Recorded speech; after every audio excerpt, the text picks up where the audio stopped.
여러분 안녕하세요. 2021년 데스타이gel사 플랫폼 제1탄 실시간으로 생중계되는 사업 설명회 사회를 맡은 서울창조경제혁신센터 민경은 매니저입니다. 먼저 바쁘신 와중에도 지금 함께 유튜브를 통해 실시간으로 참가하고 계신 여러분들께 진심으로 감사드립니다. 유튜브를 통해 실시간으로 여러분께 생중계되고 있는 이 사업 설명회는 지금 서울 블루스퀘어에서 개최하고 있으며 이 자리엔 사업에 참여하는 6개의 수요기업 관계자분들이 자리하고 계십니다. 오늘 설명회는 2021년 데스타이gel사 플랫폼 제1탄의 사업 소개와 7개의 과제 안내, 그리고 작년 데스타이gel사 KBS 문제 해결사로 선정된 주식회사 텐디 대표님의 인사이트 공유, 그리고 질의응답으로 진행이 되겠습니다. 오늘 이 자리에 참여해 주신 분에 대한 소개를 드리도록 하겠습니다. 먼저 사업 주관기관인 서울창조경제혁신센터 김영준 팀장님 자리에 나와 있습니다. 네, 안녕하십니까. 서울창조경제혁신센터 김영준 팀장입니다. 작년에 이어서 저희가 이 사업을 진행에 대해서 너무 기쁘게 생각하고요. 오늘 좋은 시간 되시고 많은 참고하셔서 실제 사업 진행에 도움 받으셨으면 좋겠습니다. 감사합니다. 네, 다음으로 한국방송광고진흥공사 김지숙 팀장님 와주셔서 감사합니다. 안녕하십니까. 한국방송광고진흥공사 진흥사업전략팀의 김지숙 팀장입니다. 반갑습니다. 다음 인천국제공항공사 정혜린 대리님 와주셔서 감사합니다. 네, 안녕하십니까. 인천국제공항공사 사회가치혁신팀 정혜린 대리입니다. 반갑습니다. 다음 롯데중앙연구소 권운태 팀장님 와주셔서 감사합니다. 네, 안녕하십니까. 롯데중앙연구소에서 온 권운태입니다. 먼저 이런 귀한 시간을 마련해 주신 중소벤처기업부와 서울창조경제혁신센터에 감사의 말씀을 드립니다. 반갑습니다. 다음 산오피코리아의 차승민 팀장님 와주셔서 감사합니다. 네, 산오피라는 글로벌 제약회사에서 사업개발 업무를 하고 있는 차승민 팀장이라고 합니다. 만나서 반갑습니다. 신세계푸드의 윤성현 과장님 와주셔서 감사합니다. 네, 안녕하십니까. 신세계푸드에서 포장재 개발 담당하고 있는 이노베이션팀 윤성영입니다. 반갑습니다. 한국전력공사 강동훈 차장님 와주셔서 감사합니다. 네, 안녕하세요. 한국전력의 강동훈이라고 합니다. 반갑습니다. 다음으로 작년 KBS 해결사 주식회사 텐디 김찬웅 대표님 바쁘신 와중에도 자리를 빛내주셔서 감사합니다. 네, 안녕하세요. 데이터 전문기업 텐디의 김찬웅이라고 합니다. 만나서 반갑습니다. 이제 사업에 관한 간단한 소개를 드리도록 하겠습니다. 설명회는 서울창조경제혁신센터 김영준 팀장님께서 말씀해 주시겠습니다. 네, 안녕하십니까. 서울창조경제혁신센터 김영준 팀장입니다. 작년에 이어서 서울센터가 데스타이gel사 플랫폼 운영을 하게 되어 매우 기쁘게 생각합니다. 작년에 데스타이gel사 플랫폼 과제로 총 9개 과제가 있었고 이 중에 2개 과제를 저희 센터에서 진행했었습니다.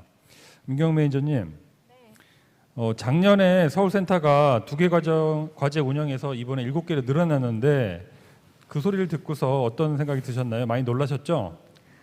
네, 많이 놀랐습니다. 기존에는 5개 기관이 운영하다가 올해 서울센터가 7개 과제를 모두 운영한다는 이야기를 듣고 개인적으로 많이 깜짝 놀랐었는데요. 그래도 작년에 사업을 운영하면서 참여해 주신 기관과 그리고 많은 대표님들께서 의미 있어 하셔서 뜻깊은 사업이었다라는 생각은 항상 하곤 했습니다. 네, 사실 그 데스타 해결사 플랫폼은 최근 스타트업 생태계에서 가장 화두인 오픈 이노베이션의 한 축입니다. 오픈 이노베이션은 서울센터에서도 많이 공을 들이고 있는 사업인데요. 대기업 그리고 중견기업의 관심 분야 스타트업을 모으고 매칭하여 만나게 하거나 또는 실제 문제를 해결하는 그런 오픈 이노베이션 방법이 되겠습니다. 데스타 해결사 플랫폼의 가장 큰 장점은 해당 과제가 실제로 존재하고 그 과제를 푸실 수 있는 상황이라고 판단이 되면 저희가 서류 평가, 발표 평가를 거쳐서 스타트업을 선발하게 되고 선발되신 스타트업께서는 실제 여기 계신 수요기업하고 그 과제를 풀어나가는 멘토링도 받고 서로 말씀도 나누면서 실제 해결할 수 있는 방안을 모색하게 되겠습니다. 그래서 수요 기업 저희 6개의 기업하고 실제로 커뮤니케이션이 가능한 그런 사업으로 보시면 되겠습니다. 예를 들어서 작년에 KBS 과제인 그 미니 시리즈 시청률 예측 과제의 경우 서류 그리고 발표 평가를 통해서 5개의 스타트업을 1차 선발했습니다. 그 선발된 스타트업이 마이크로소프트 그리고 KBS 그리고 전문가분들 그리고 교수님들하고 멘토링을 거쳐서 5개 스타트업 중 3개 스타트업을 선발해서 각 1억 원씩 사업화 자금을 지원해 드렸습니다. 그리고 현재 해당 과제를 진행 중에 있습니다. 그래서 이 현재 방송을 보시는 여러분께서도 지금부터 소개하는 7개 과제를 잘 들어보시고 가능한 과제다고 생각되시면 필히 한번 지원해 보셨으면 좋겠습니다. 선정이 되면 말씀드린 것처럼 여기 있는 기업들과 실제 협업이 가능하고요. 사업비 1억을 지원받게 되십니다. 네, 꼭 도전해 보셨으면 좋겠습니다. 감사합니다. 네, 서울창조경제혁신센터 김영준 팀장님의 사업 소개에 대한 이야기 들었습니다. 이제 기업별로 각 과제를 설명을 해주실 텐데요. 질의응답은 7개 과제 설명이 모두 끝난 뒤에 진행될 예정이오니 끝까지 들어주시면 감사하겠습니다. 첫 번째로 한국방송광고진흥공사의 김지숙 팀장님께서 광고 사기 방지 및 광고 효과 수집 서비스에 관한 과제 설명을 드리겠습니다. 김지숙 팀장님. 네, 저희 한국방송광고진흥공사에서 제안해드리는 과제는 광고 사기 방지 및 광고 효과 수집 서비스 개발입니다. 최근에 국내 온라인 광고 규모가 전체 광고 시장의 50%를 능가할 만큼 굉장히 커졌습니다. 1년에 한 7조 정도의 금액을 광고주 분들이 쓰고 계시는데요. 이렇게 시장이 커져감에 따라서 온라인 광고 사기도 급증하고 있지만 광고 효과를 검증할 수 있는 시스템은 현재 거의 없는 상황입니다. 따라서 이렇게 진화하는 광고 사기를 적발을 하고 온라인 광고 효과 검증을 통해 광고 시장의 신뢰성을 확보하는 게 이번 과제의 목표입니다. 현재 광고주분들이 온라인 광고비를 7조를 쓰고 있다고 했는데요. 내 광고비가 실제로 어느 사이트에 얼마나 노출이 됐는지 검증하고 싶어도 사실 해당 플랫폼사들이 데이터를 공개하고 있지 않기 때문에 검증할 길이 없습니다. 또한 실제 광고를 보는 사람들한테 과금 형태로 저희가 광고비를 부과를 하고 있지만 그게 실제로 사람이 보는 건지 아니면 보시 보는 건지 아니면은 실제로 보는 것처럼 꾸미는 건지 검증할 길이 없습니다. 그래서 이러한 다양한 광고 사기를 적발하고 정확한 광고 효과, 노출과 클릭의 효과 등을 수집할 수 있는 서비스나 어플리케이션을 개발을 하는 게 이번 과제의 개요고요. 이를 위해서 다양한 광고 사기 기법 적발과 방지를 할 수 있는 소프트웨어가 포함이 돼야 될 것 같고요. 특정 광고의 노출 횟수나 시간, 클릭 여부 확인이 가능한 광고 효과 수집 어플리케이션도 들어가야 되는 게 필수 포함 사항이라고 하겠습니다. 부디 많은 스타트업 분들이 저희 과제에 참여하셔서 국내 광고 시장 발전에 좋은 효과가 있었으면 좋겠습니다. 감사합니다. 네, 급증하는 온라인 사기 광고를 적발해서 정확한 광고 효과를 수집할 수 있는 서비스를 찾고 있습니다. 한국방송광고진흥공사의 과제에 많이 제안해 주시면 감사하겠습니다. 다음으로 인천국제공항공사 정혜린 대리님께서 항공기 반입금지 물품 판별 서비스 개발에 관한 설명을 드리겠습니다. 네, 저희 인천국제공항공사의 과제는 항공기 반입금지 물품 판별 서비스 개발입니다. 현재는 모두 아시다시피 인천공항을 방문하는 여객의 수가 매우 줄어든 상황입니다. 그렇지만 코로나 이전의 일반적인 상황을 가정했을 때 인천공항을 이용하는 여객들의 가장 큰 불편사항 중 하나는 보안검색 대기줄이 너무 길다는 것이었습니다. 이것은 여객이 항공기 내에 반입하면 안 되는 물품을 가져왔을 때 보안검색 단계에서 적발되면서 검색이 지연되어서 병목 현상이 일어나기 때문인데요. 그리고 이렇게 적발된 반입금지 물품은 그 자리에서 폐기하게 되어 있기 때문에 자신의 물건을 빼앗긴 여객의 민원도 자주 발생하는 상황입니다. 만약 여객이 출국을 준비하는 짐을 싸는 과정에서 어떤 물건을 반입할 수 있고 어떤 물건을 반입하면 안 되는지에 대한 정보 전달이 확실하게 된다면 인천공항 보안검색장에서 적발되는 물품이 더 줄어들 것이니 여객 처리 시간도 훨씬 줄어들고 그리고 여객이 보안검색장에서 물건을 폐기하게 되는 일도 줄어들기 때문에 여객 불편도 감소시킬 수 있을 것입니다.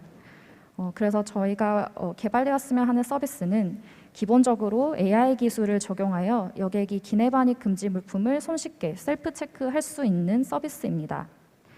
여객이 본인의 핸드폰 카메라로 어떤 물품의 사진을 찍으면 그 물품이 무엇인지, 예를 들어서 물병인지 또는 펜인지 자동으로 판별해서 그것이 보안검색 통과가 가능한지 아닌지 알려주는 것인데요. 여기서 특히 강조하고 싶은 점은 먼저 여객이 직접 휴대할 때와 위탁 수화물로 짐을 붙일 때 반입 가능한 기준이 다르기 때문에 그 두 가지 기준이 다 표출되어야 한다는 것입니다.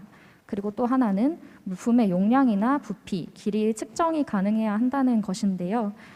반입금지 물품 기준상 칼의 경우에도 날 길이가 6cm보다 짧으면 기내 반입이 가능하지만 날 길이가 6cm가 넘으면 기내 반입이 안 됩니다.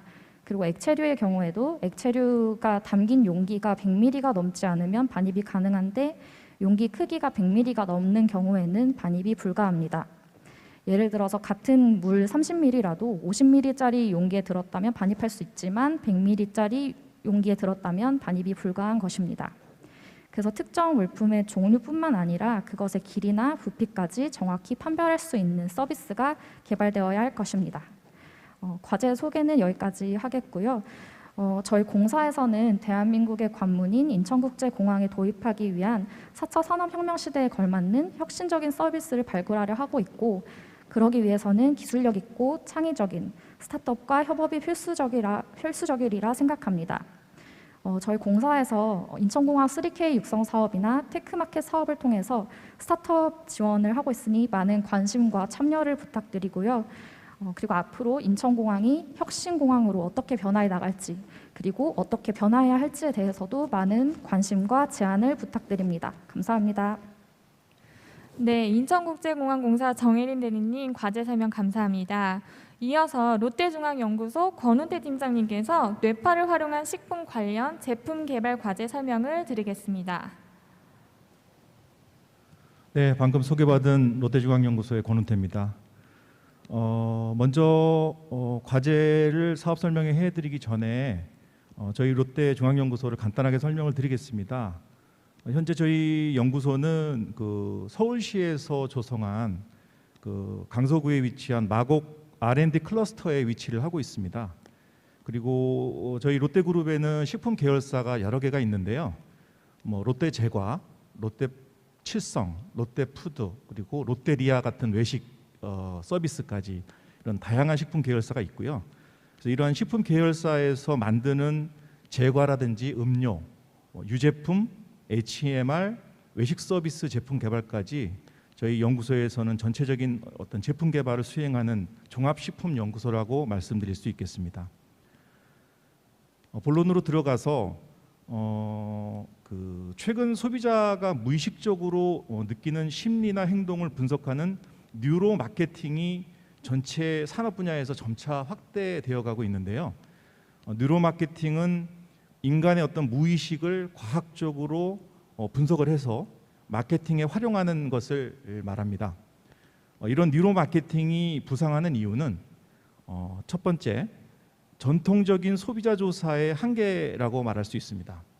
이제는 말이나 설문만으로는 더 이상 소비자의 제품 구매 이유를 설명할 수가 없습니다. 둘째는 뇌의 활동을 측정하는 장비와 기술의 발달입니다. 예를 들어서 자기공명 영상 뇌파 측정 기술이 이에 속하는 것이 되겠습니다. 저희 식품 업계에서도 기존의 소비자 관능 평가를 통한 제품 개발이나 광고 효과 평가 등의 점차 뇌파가 활용되고 있는데요. 따라서 저희 롯데중앙연구소에서는 뇌파를 활용해서 식품 관련 제품 개발이라든지 또는 제품 판매 그리고 광고 효과 개선까지 가능한 서비스 제안을 요청드립니다. 저희가 이번 대스타 해결사 플랫폼에서 찾는 제안서의 필수 포함 사항은요. 먼저 식품 섭취 시 뇌파 측정을 통한 유효성 평가 기술이 되겠습니다. 그리고 제품의 향미 또는 조직감에 대한 객관적인 선호도를 도출할 수 있으면 더 좋겠습니다. 이런 기술을 통해서 저희가 수행하고 있는 통합 감각기관 평가 시스템과 여러분의 뇌파 분석을 연계한 종합적인 소비자 관능 평가를 하기를 원합니다. 이상과 같은 기술이라든지 소재를 연구하고 계신 모든 스타트업 여러분들의 많은 지원 부탁드리겠습니다. 감사합니다. 네, 뉴로 마케팅이 확대됨에 따라 뇌파를 분석하는 것도 좋고 뇌파를 활용하여 식품 관련한 개발, 판매 등 개선이 되도록 하는 서비스를 찾는 과제였습니다. 이어서 권은태 팀장님께서 난용성 물질의 수용화 과제에 관한 설명을 여러분께 드리겠습니다. 네, 두 번째로 저희 롯데중앙연구소에서 제안드린 사항은 난용성 물질의 수용화 연구입니다. 건강에 관심이 많은 노년 인구가 늘어나면서 꾸준히 증가해왔던 건강기능식품이 특히 최근 코로나19의 확산으로 나이나 성별 또는 세대를 불문하고 그 관심과 수요가 현저히 증가하고 있습니다. 또한 작년 12월 말에 그 식품업계의 오랜 숙제였던 일반 식품의 기능성 표시를 허용하는 관련 법규가 제정 고시되었고요. 업계에서는 이에 따라서 기능성 표시식품 개발에 활발히 현재 연구를 진행을 하고 있습니다. 그러나 건강식품 원료는 일반적으로 난용성 물질이 많아서 음료 제품에 적용하기가 매우 어렵습니다. 이런 이유로 예전부터 음료업계에서는 수용화 기술에 대한 니즈가 지속되어 왔었는데요. 따라서 저희 연구소에서는 난용성 건강기능식품 원료를 수용화하는 소재나 또는 기술, 특히 요즘 각광을 받고 있는 유산균, 사균체나 대사산물을 포함한 포스트바이오틱스 소재의 음료 적용을 위한 소재와 기술을 찾고 있습니다. 저희가 이번 대스타 해결사 플랫폼에서 찾고 있는 기술 요건은 병이나 페트, 팩 등의 다양한 음료 용기죠. 음료 용기로 포장이 가능한 음료 제품이 되겠습니다. 슬라이드에서 보시는 바와 같이 하단이 되겠습니다. 저희 롯데에서는 트랩이나 콘트라베이스 등의 투명 페트 제품이라든지 또는 참두유와 같은 병 제품, 그리고 초유 프로테인과 같은 팩 제품 등 다양한 용기로 제품을 개발하고 있기 때문에 각 용기별로 적용이 가능한 투명하거나 또는 다소 혼탁하더라도 가능할 수 있다고 생각이 됩니다. 그리고 두 번째는 유통기한은 일반적인 음료 제품 기준으로 상온에서 6 내지 9개월 이상이 유지되었으면 합니다. 그리고 제품 성상에서 응집이라든지 또는 응고, 침전이 없이 투명한 형태 또는 불투명하더라도 분산성을 확보해서 지표 성분을 균질화할 수 있는 기술을 요청드립니다. 단 점도가 너무 높아서 제품화가 좀 어려운 그런 기술은 좀 제어가 되겠습니다. 이상과 같은 기술이나 소재를 연구하고 계신 스타트업에 많은 지원을 부탁드립니다. 감사합니다. 네, 난용성 물질을 수용할 수 있는 소재나 공정 기술을 가진 롯데중앙연구소 해결사가 많이 나타나기를 기대해 보겠습니다. 다음으로 산오피 코리아 과제 설명드리겠습니다. 과제에는 차승민 팀장님께서 고령 친화적 만성 질환 관리 솔루션 개발 과제에 관해서 설명드리겠습니다. 네, 안녕하세요. 그 과제에 대한 설명을 하기 전에 저희 회사가 왜 이런 사업에 참여하게 된지 그 계기를 좀 말씀드리면은 좀 도움이 되실 것 같아서요. 일단 산오피는 그 혈압이나 당뇨 등의 만성질환 치료제, 항암제, 그리고 희귀질환 치료제, 백신과 같은 전문의약품들을 만들고 있는 글로벌 탑 5에 들어가는 큰 제약회사이고요. 저희가 그 비바텍 같은 글로벌 오픈 이노베이션에 참석해서 그 로컬 벤처 회사들과의 콜라보레이션을 많이 하는 회사로 유명한데 한국에서는 사실 그런 계기를 좀 마련하지 못했었는데요. 이렇게 그 중소기업 벤처기업부와 그 서울창조센터에서 좋은 그 플랫폼을 시작해 주셔서 좋은 계기가 돼서 저희가 참여를 하게 되었고, 저희는 글로벌 헬스케어 프로젝트를 지금 진행하고 있는데 그 저희가 탑 그 글로벌 파트너 중 하나 그 두 군데 회사가 그 스페인 회사와 대만 회사가 있거든요. 그래서 한국의 벤처 회사들도 충분히 그런 나라에 버금가는 좋은 기술력과 좋은 아이디어가 있을 것이라고 생각을 하고 이 만약에 선정되는 회사가 있으시면은 저희가 향후 한국 그 벌처 헬스케어 프로젝트로서 글로벌 서브비전도 같이 진행할 예정입니다. 예, 과제 설명 드리도록 하겠습니다. 저희는 고령 친화적 만성질환 관리 솔루션 개발의 과제를 드렸는데요. 그 아시다시피 나이가 들면 이제 여러 가지 뭐 고혈압이나 당뇨 등의 이제 만성 질환에 걸리시게 되는 경우가 많은데 이런 그 만성 질환 같은 경우는 약뿐만 아니라 그 생활의 어떤 관리 이런 솔루션만으로도 약과 같은 효과를 볼 수가 있다는 것은 이미 많이 증명된 사실입니다. 그럼에도 불구하고 솔직히 효과적인 솔루션은 아직은 나오지 않았다고 볼 수가 있는데요. 그래서 이런 그 솔루션에 대한 아이디어를 가지고 있으면 지원해 주셔서 저희와 같이 사업화를 진행해 볼 수 있을 것 같습니다. 네, 이상 마치도록 하겠습니다. 네. 네, 산오피 코리아 과제에 관한 설명 잘 듣고 왔습니다. 한국 고령 환자를 건강하게 관리할 수 있는 서비스를 가진 많은 해결사가 나타나길 기대해 보겠습니다. 다음으로 신세계푸드의 윤성영 과장님의 친환경 생분해 밀키트 포장재 기술 개발에 관한 설명을 이어서 드리겠습니다. 네, 신세계푸드에서 제안드리는 친환경 및 생분해 밀키트 포장 기술 개발에 대해서 간략하게 설명드리겠습니다. 코로나19로 인해서 밀키트 시장이 급상승함에 따라서 밀키트의 복잡한 구성 그리고 안에 들어가 있는 포장재의 과대 부피에 따라서 플라스틱 포장재 사용량이 급증하고 있습니다. 그리고 2050년 탄소 중립이 신패러다임으로 되도담에 따라서 밀키트 전용 친환경 패키징으로 생분해 기술 요구되고 있습니다. 그에 따라서 재활용과 폐기가 쉬우며 밀키트 포장재 배출 시에 포장재의 폐기물 절감이 가능한 밀키트 전용 친환경 생분해 포장 기술 개발을 제안드립니다. 첫 번째로 과제 제안서의 필수 포함 사항으로는 폐기물 절감 효과가 제시되었으면 합니다. 기존 폐기물 대비 친환경 패키지를 적용 시 얼마를 적용할 수 있느냐에 따라서 당사에서도 적극적으로 활용이 검토될 수 있을 것 같습니다. 이상입니다. 네, 신세계푸드 과제 설명 잘 듣고 왔습니다. 재활용 폐기가 편하고 친환경이어야 하며 자연속 생분해되는 기술을 가진 스타트업을 찾고 있습니다. 다음으로 한국전력공사 강동훈 차장님의 전력설비 무선 전력 공급 과제에 관한 설명 이어서 들으시겠습니다. 네, 안녕하세요. 한국전력공사의 강동훈입니다. 한국전력공사에서 제안하는 무선 전력 공급 과제에 대해서 설명드리도록 하겠습니다. 우선은 배경에 대해서 간략히 설명드리면은 높이가 높은 장애물 같은 경우에는 비행 조종사가 인지할 수 있도록 항공장애 표시 등을 설치하도록 되어 있습니다. 한국전력에서는 철탑의 높이가 높기 때문에 해당 철탑에 항공장애 등을 설치하여 운영하고 있습니다. 왼쪽 하단의 그림에 보시는 바와 같이 철탑의 상단에 항공장애 표시 등이 설치가 되고 철탑이 설치되는 환경 특성상 전력 공급이 어렵기 때문에 태양열 발전을 하단에 설치하여 운용하고 있습니다.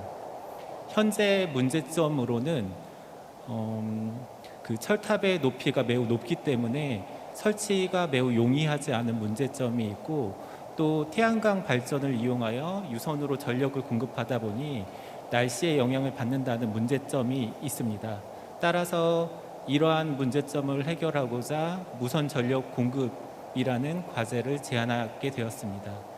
과제의 단기 목표로는 왼쪽 하단의 그림과 같이 태양광 발전으로부터 철탑 상단에 설치되어 있는 항공 등까지 무선으로 전력을 공급하는 것이 단기 목표이고 중장기 목표로는 가운데 그림과 같이 상시로 전원을 공급받을 수 있는 곳으로부터 철탑의 항공장애 등으로 전력을 공급하고 또 철탑에서 철탑으로 무선 전력을 공급하는 것이 이제 중장기 목표입니다.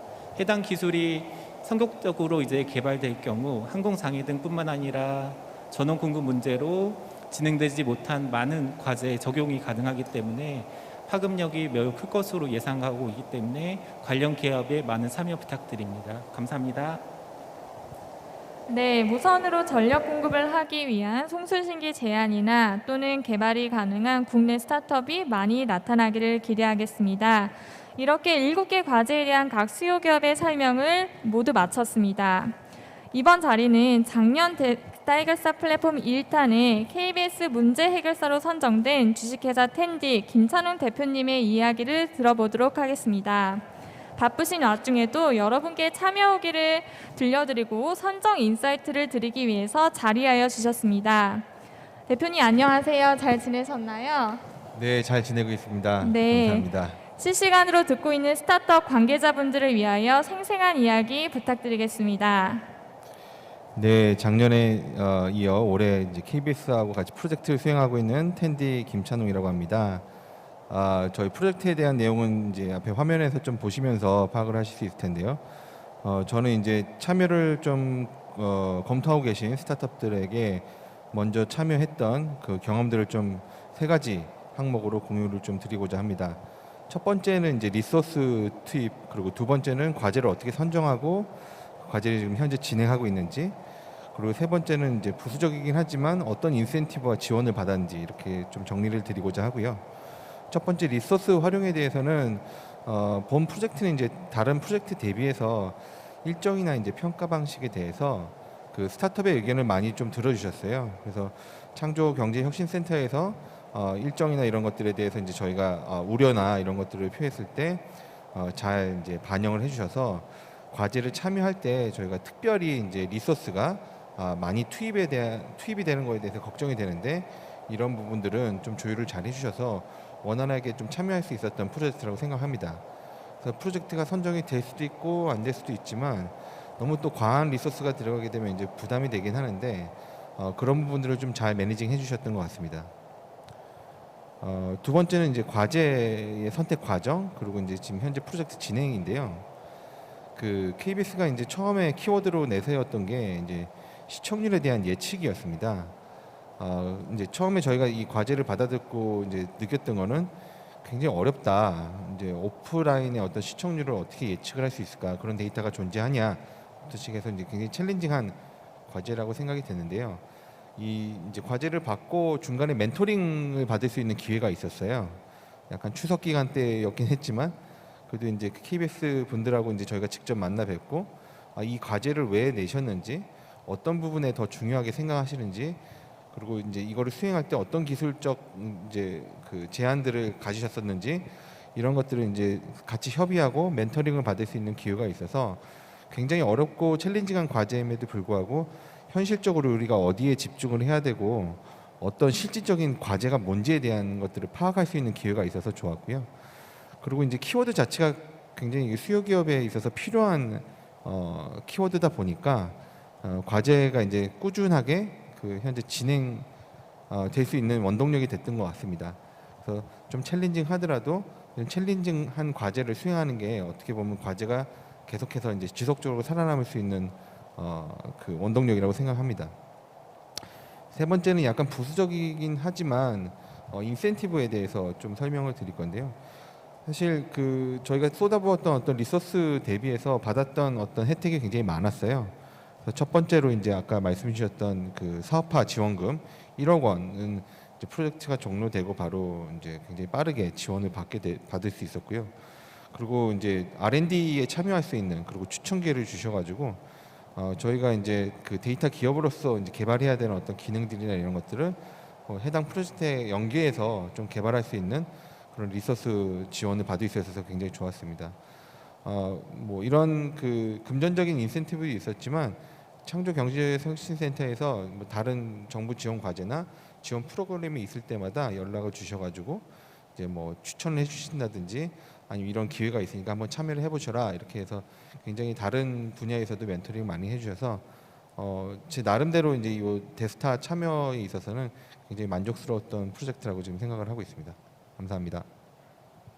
네, 작년 KBS 문제 해결사로 선정된 텐디 김찬웅 대표님의 생생한 후기를 잘 들었습니다. 이번에는 여러분께서 관심 있거나 참가를 원하는 과제에 질문을 저희 쪽으로 사전에 제출을 하여 주셨는데요. 다수의 질문 위주로 질의응답하는 시간을 가져보도록 하겠습니다. 제일 먼저 사노피 코리아 과제 질문 드리겠습니다. 차승민 팀장님, 첫 번째 질문입니다. 고령 환자를 대략 70세 수준으로 보고 데이터를 확보하면 되는지요? 혹은 50세, 60세로 낮춰서 보는 게 맞는지요? 라는 질문이 있었습니다. 답변을 해주시면요. 네. 고령 환자라는 거는 일반적으로 저희가 뭐 65세 이상을 고령이라고 얘기하는 말도 있긴 한데 저희 그 고령 환자의 나이에 어떤 그 제한은 저희가 특별히 고려하고 있지는 않고요. 그러니까 결론적으로는 뭐 50대, 60대의 데이터도 가능합니다. 근데 이제 저희가 굳이 고령 그 환자에 대한 걸 넣은 이유는 이 만성 질환이 어차피 이제 나이가 많이 드신 분들이 이제 걸리는 질환이시고 그다음에 지금 현재 여러 가지 뭐 만성 질환 솔루션들이 있지만 그런 솔루션들이 이 고령 환자의 고려가 좀 되어 있지 않은 것 같아서 그런 부분에 대한 고려가 필요하다 이런 의미로 이 그 컨셉을 넣었다고 보시면 될 것 같습니다. 네, 잘 알겠습니다. 정확한 수치로의 나이 제한을 필요로 하는 것은 아니라고 답변을 주셨습니다. 이 점 참고하시면 되겠습니다. 두 번째 질문 드립니다. 세부 내용의 한국형을 강조하셨는데 한국형 만성관리 질환이라고 하면 어떤 점을 염두하여 강조하신 건지 궁금합니다. 한국 사람 특징, 감성, 체질 등이 있겠는데요. 라는 스타트업 관계자의 질문이 있었습니다. 차승민 팀장님, 답변 부탁드립니다. 네. 그 한국형 만성질환이라고 얘기를 했을 때 보통 한국형이라는 거는 이제 한국의 어떤 그 규제, 레귤레이션 쪽으로 생각하실 수도 있는데 그것도 물론은 틀린 말은 아닌데요. 왜냐하면 이제 헬스케어에 대해서 아시는 분들은 아시겠지만 이게 어쨌든 규제 산업이고 그 규제라는 건 나라마다 다르기 때문에 그 나라에 맞는 규제를 따라야 되는 부분도 있는데요. 근데 사실 이 레귤레이션이라는 게 고정되어 있는 게 아니고 그 바뀌어 나가고 있고 그리고 저희가 비즈니스 하는 시기도 지금 당장 하는 비즈니스가 아니라 선정되는 벤처 회사와 저희가 의논에 나가서 이제 몇 년 후를 내다보고 하는 비즈니스이기 때문에 그런 부분은 저희가 앞으로 의논에 나가서 만들어 나갈 수 있다고 생각을 하고요. 저희가 한국형이라는 단어를 넣은 이유는 레귤레이션 측면보다는 이 그 질환이라는 게 그 나라마다 좀 다르거든요. 환자들의 어떤 행태, 그러니까 환자분들이 어떻게 어디 병원이나 의원에서 치료를 받으시는지, 얼마나 치료 받으시는지, 어떤 식으로 치료를 받으시는지, 그리고 이제 그 질환을 보는 의사 선생님들은 어떤 식으로 환자와 커뮤니케이션 하고 있는지, 뭐 어떻게 진료를 하고 있는지, 어떻게 사후 관리를 하는지 이런 부분에 대한 고려가 당연히 들어가야 되기 때문에 그런 의미에서 이 컨셉을 넣었다고 보시면 좋을 것 같습니다. 네, 산오피 코리아 과제에 대한 답변 잘 들었습니다. 다음으로 한국전력공사 강동훈 차장님께 질문 드리겠습니다. 첫 번째 질문입니다. 한전에서 사용하는 전력설비 세부 정보는 어떻게 받을 수 있나요? 6월 30일 공고 기간 내에 스펙을 알 수 있나요? 라고 질문 주셨습니다. 네, 일부 기업에서는 아실 것으로 생각되는데 한국전력공사에서는 그 전자 조달 시스템을 운영하고 있고 해당 시스템의 스펙을 공개하고 구매를 진행을 하고 있습니다. 그래서 전력 설비에 대한 스펙은 해당 사이트에서 확인하실 수가 있습니다. 네, 잘 알겠습니다. 이 점 참고하셔서 K-스타트업 통해서 지원하시면 되겠습니다. 두 번째 질문 드립니다. 인체 유해성이 해결되지 못한 것으로 알고 있는데 일시적 개발이 아닌 실제 상용화가 가능한가요? 유해 전제파가 많이 발생하여도 가능한 건지 혹은 다른 기준이 있는 건지 궁금합니다. 라는 질문이 있었습니다. 말씀 부탁드립니다. 네, 그 미래부에서 고시하고 있는 전자파 인체 기준은 만족을 하는 제품을 개발하셔야 됩니다. 그리고 해외의 제품 사례를 보게 되면은 인체에 영향을 줄 수 있는 문제에 대해서 회피할 수 있는 기술이 적용된 제품들이 이제 나오고 있는 상황입니다. 따라서 이를 참고하여 제품을 개발하시면 될 것으로 생각됩니다. 감사합니다. 네, 한국전력공사 과제에 대한 답변 들었습니다. 다음으로 신세계푸드 윤성영 과장님께 질문 드리겠습니다. 첫 번째 질문입니다. 기존 섭취 가능한 곡물로 만든 컵 등의 친환경 소재가 많이 개발되어 있습니다. 이와 같은 방법으로 포장재 활용 방법을 고안해서 제안해도 되겠습니까? 라는 질문이 있었습니다. 답변 주시면요. 네, 적절한 차단성을 보유하고 있고 냉장 유통이 가능하다면 얼마든지 환영할 만한 제안입니다.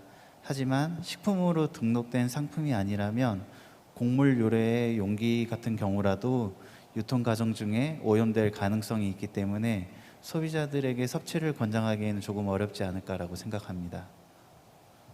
네, 잘 알겠습니다. 이 점 참고하셔서 케이스업 통해서 지원해 주시면 되겠습니다. 두 번째 질문 드립니다. 신세계 푸드에서 적용 우선순위로 생각하는 밀키트 식품은 무엇입니까? 답변 가능하시면 말씀 부탁드립니다. 하셨는데요. 다양하고 다채로운 밀키트 상품을 운영 중인 신세계 푸드에서는 판매량이 높은 피코크 짬뽕 순두부, 영월식 청국장 등 적용으로 검토하고 있습니다. 메뉴 걱정 없는 밥상을 위해 간편함과 검증된 맛 두 가지 장점을 가진 밀키트 라인업 확장에 친환경 포장재 적용을 위해서 검토 중에 있습니다. 네, 신세계푸드의 과제에 답변 잘 들었습니다.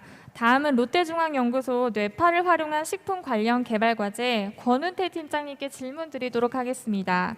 첫 번째 질문입니다. 기존 과제의 결과물로 식품 관련 결과물만 가능한가요? 의류, 문화사업 등의 분야는 지원이 불가능할까요? 라고 질문을 주셨는데요.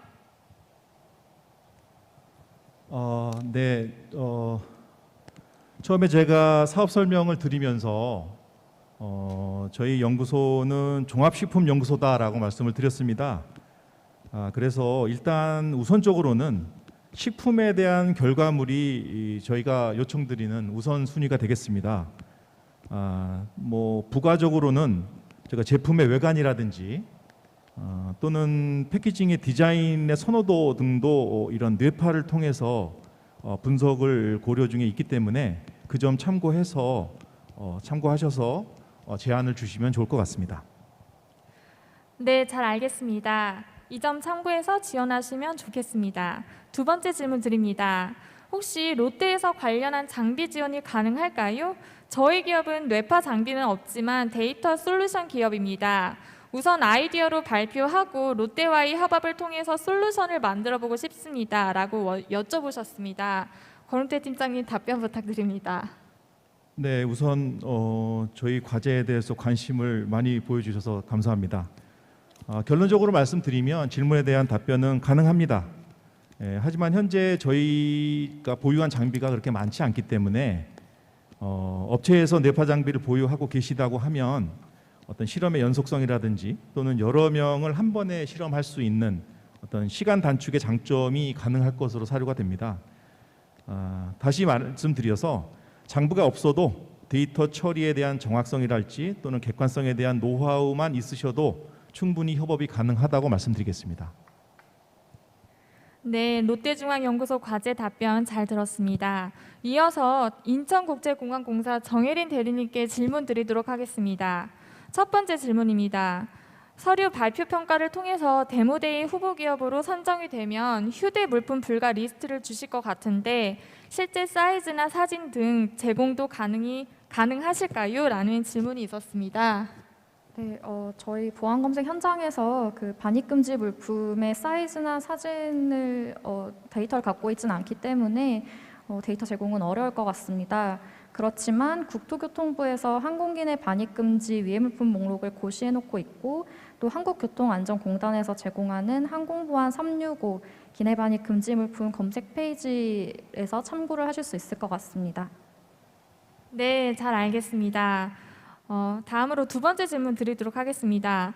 반입금지 물품 변경이 한 달에 몇 회 정도인지 얼마나 빈번하게 변경되는지 궁금합니다. 라고 말씀 주셨는데요. 정혜린 대리님 답변 부탁드립니다. 네, 1년에 2번 정도 반입금지 물품 검토위원회를 통해서 국토부 반입금지 물품 고시가 개정됩니다. 그래서 그에 맞추어서 그 목록을 업데이트 해주시면 될 것 같고요. 추가적으로 항공보안 관련 이슈가 발생했을 때 기준이 변경될 수는 있습니다. 네, 인천국제공항공사 과제 답변 잘 들었습니다. 다음으로 한국방송광고진흥공사 김지숙 팀장님께 질문 드리겠습니다. 첫 번째 질문입니다. 판별을 위한 데이터셋을 받을 수 있을까요? 받으면 언제 받게 될까요? 라고 질문 주셨는데요. 김지숙 팀장님, 여쭤봐도 될까요? 네, 이번 프로젝트의 목표는 온라인상의 광고 사기에 대한 검증과 광고 노출 데이터에 대한 검증입니다. 따라서 온라인상의 데이터를 대상으로 하다 보니 저희 회사에서 별도의 데이터를 가지고 있지는 않습니다. 다만 테스트를 위한 광고는 저희가 공익광고 CF를 다양하게 제공해 드릴 예정이고 이를 각자에 맞게 가공하여서 사용하시면 되고요.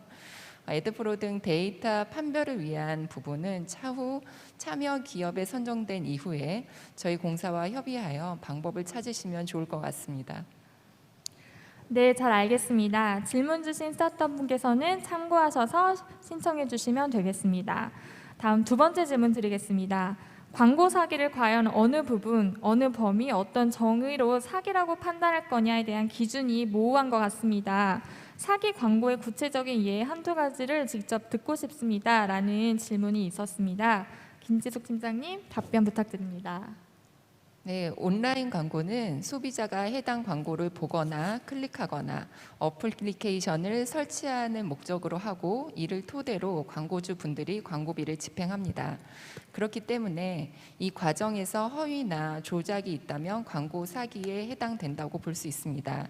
예를 들어서 봇을 통해서 클릭과 앱을 설치를 한다든지 아니면 허위 시그널을 네트워크에 보내서 광고비를 부풀린다든지 아니면 사람 눈에 보이지 않는 1픽셀짜리 광고를 내보낸다든지 아니면 하나의 배너 뒤에 30-40개의 배너를 붙여서 실제 한 개밖에 광고를 보지 않았음에도 불구하고 30-40개 광고를 본 것처럼 꾸민다든지 아니면 실제 타겟이 아닌 인도나 파키스탄의 저임금 국가의 그 시민들이 클릭하게 해서 그걸 토대로 광고비를 청구하는 이 모든 행동들은 광고 사기에 해당된다고 볼 수 있습니다.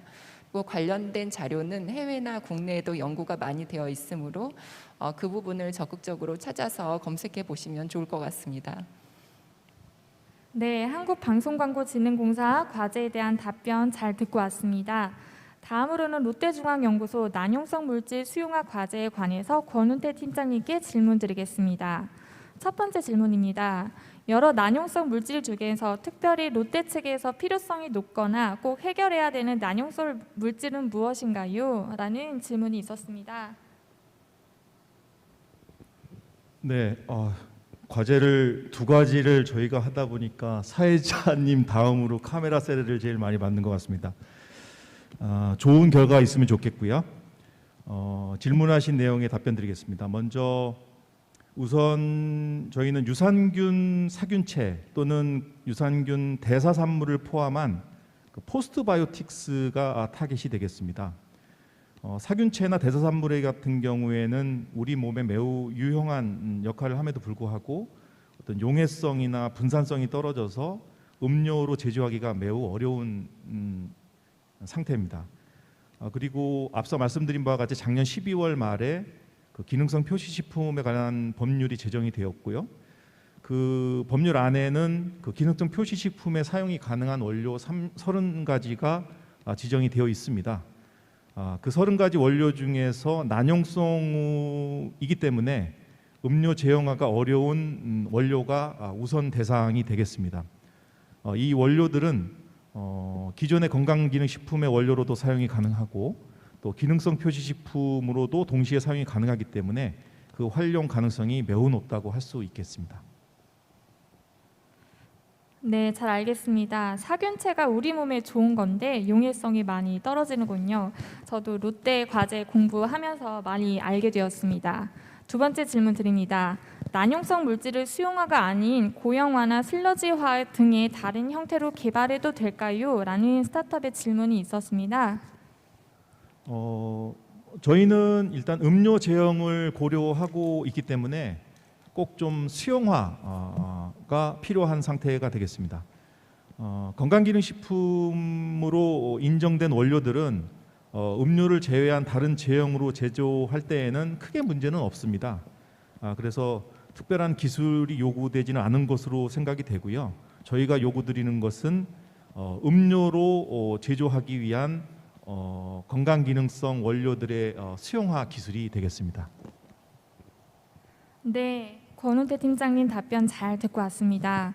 다음으로는 전 과제 공통에 해당되는 서울창조경제혁신센터 김영준 팀장님께 질문 드리겠습니다.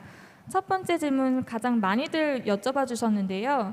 서비스 개발이 되면 추후 판로 개척 계획이나 수요 기업과의 협업 등 후속 관리 준비가 되어 있는지 궁금합니다. 네, 김영준 팀장님 답변 부탁드립니다. 네, 그 앞서 말씀드린 것처럼 거의 모든 그 질문에 이 내용이 질문이 있었습니다. 지금 6개의 기관, 기업하고 협업이 이루어집니다. 따라서 실제 이제 1차 서류 그리고 발표 평가를 통해서 선정이 되시면 전문가분들하고 또 그리고 여기 계신 그 기업분들하고 멘토링을 받게 되고요. 그리고 사업에 대해서 그 문제에 대해서 더 구체적으로 논의하게 됩니다. 그리고 나서 데모데이를 이제 진행하게 되고요.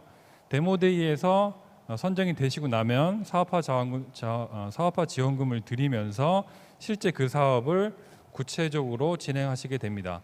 따라서 지원하시게 돼서 마지막 선정까지 되시면 여기 계신 그 텐디 대표님처럼 관련 그 진행이 되고요. 진행되다가 혹시나 이제 중단되거나 그럴 수도 있겠습니다. 어쨌든 진행되는 부분에 있어서는 여기 수요기업께서 계속해서 지속 도와드리고 아까 이야기 나왔지만 저희가 또 서울센터 측면에서도 이 기업들한테 선정되신 스타트업들한테 지원을 해드리겠습니다. 그래서 꼭 지원해 주셨으면 감사하겠습니다.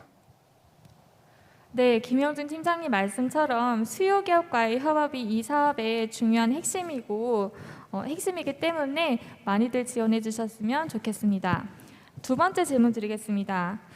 사업화 지원금은 1억 원 전액 지급인지 아니면 최대 1억 원을 주시는 건지 궁금합니다. 라는 질문도 있었습니다. 답변 부탁드립니다. 네, 이 질문도 많이 하셨더라고요. 그래서 결론부터 말씀드리면 1억 원 전부가 다 지원이 되고요. 해당 과제마다 이 수요기업께서 정말 그 해당하는 스타트업이 없다 그러면은 선정이 한 팀도 안 될 수도 있고 제일 많으면 3개까지 됩니다. 작년 같은 경우 9개 과제에서 2개 과제가 실제로 선정되지는 않았고 저희 KBS 과제 같은 경우도 3개 기업이 선택이 됐습니다. 그래서 이번 2021년 데스타 해결사 플랫폼 1탄 제 첫 번째 과제 총 7개 과제의 경우 말씀드린 것처럼 각 과제마다 최대 3개 스타트업이 선정이 되고 선정되시면 1억 원의 자금 지원이 되겠습니다. 그리고 오늘 지금 저희가 1탄의 첫 번째 과제 총 7개의 과제를 말씀드리고 있는데 잠깐 그 다음 과제를 살짝 흘려드리면 가상 스타디움 그래서 스포츠 관련된 과제가 1탄의 두 번째 과제로 나갈 예정입니다. 그래서 그 부분도 또 참고해 주시면 감사하겠습니다. 고맙습니다. 이것으로 2021년 데스타 해결사 플랫폼 제1단 사업 설명회를 마무리하려고 합니다.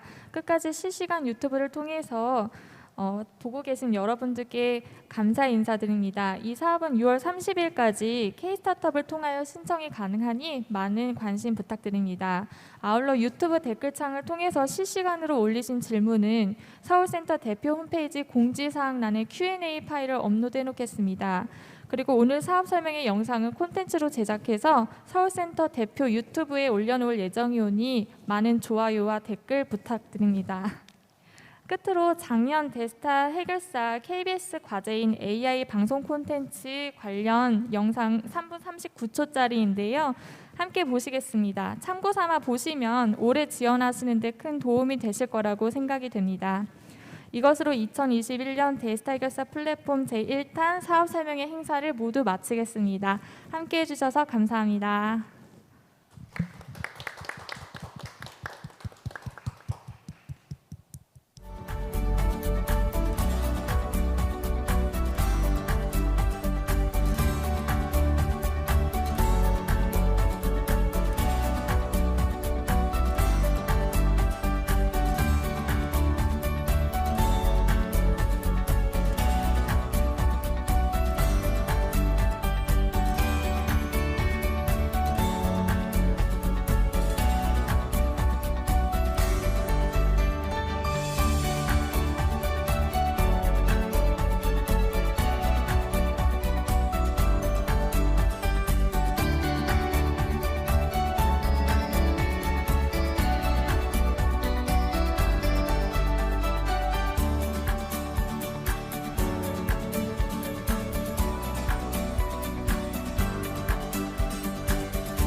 저희가 이번 프로젝트를 진행하면서 단순히 시청률 예측 기능에만 집중하지 않았고요. 드라마 제작 전반에 활용할 수 있는 기능들을 포괄적으로 만들었기 때문에 저희가 준비한 기능을 적극적으로 활용한다면 데이터 기반 드라마를 만드는 데 도움이 될 수 있을 거라고 생각합니다. 짧은 기간 동안 이제 문제를 해결하기 위해서, 그리고 문제를 해결하는 과정에서 여러 직면하는 이슈들을 풀기 위해서 밤낮으로 또 주말까지 포기해 가면서 함께 고민했던 팀원들께 감사의 인사를 전하고 싶습니다. 사실은 이런 프로젝트를 하기 전에 저희가 그 KBS의 현업 담당자라든지 아니면 KBS에서 이 솔루션을 이 데이터를 쓰실 분들과의 어떤 인터뷰라든지 그들의 니즈를 세부적으로 저희가 받아와야 되는데, 서울 창조경제혁신센터에서 굉장히 조율을 잘 해주셔가지고 KBS 측의 어떤 요구사항이라든지 그들이 생각하는 이 솔루션의 어떤 필요성 이런 것들을 잘 전달을 받았어요. 그래서 원래는 그 부분이 가장 어려웠던 부분인데 그런 것들 멘토링이라든지 이런 걸 통해서 저희가 잘 해결이 됐었던 것 같습니다. 저희 플랫폼은 데이터 스토리텔링 플랫폼으로 저희가 이번 과제를 통해 수행한 많은 가공 데이터들 또는 원천 데이터들, 그리고 어떻게 코딩을 했는지 공개를 하고 있습니다. 저희 코어다 투데이 서비스에 오셔서 이런 데이터들을 실제 분석해 보실 수 있으니 많은 방문 부탁드립니다. 감사합니다. AI라는 기술 자체가 사실 지금 보면은 좀 붕뜬 상태예요. 어떤 회사들, 큰 회사들도 AI 기술을 쓰다가 지금은 좀 기대를 저버리는 그런 경우도 여러 번 봤거든요. 저희가 이번에 프로젝트 수행해서 실제 드라마 제작하시는 분들, 그리고 방송사 관계자분들, 그리고 컨텐츠를 가지고 비즈니스를 하시는 분들 모두에게 제대로 된 지표를 줄 수 있는 그런 플랫폼을 만들려고 노력을 많이 하고 있고, 그 과정이 굉장히 챌린지하겠지만은 즐거울 거라고 생각합니다. 그래서 열심히 좀 해보겠습니다. 화이팅! 화이팅! 화이팅! 화이팅! 화이팅! 화이팅!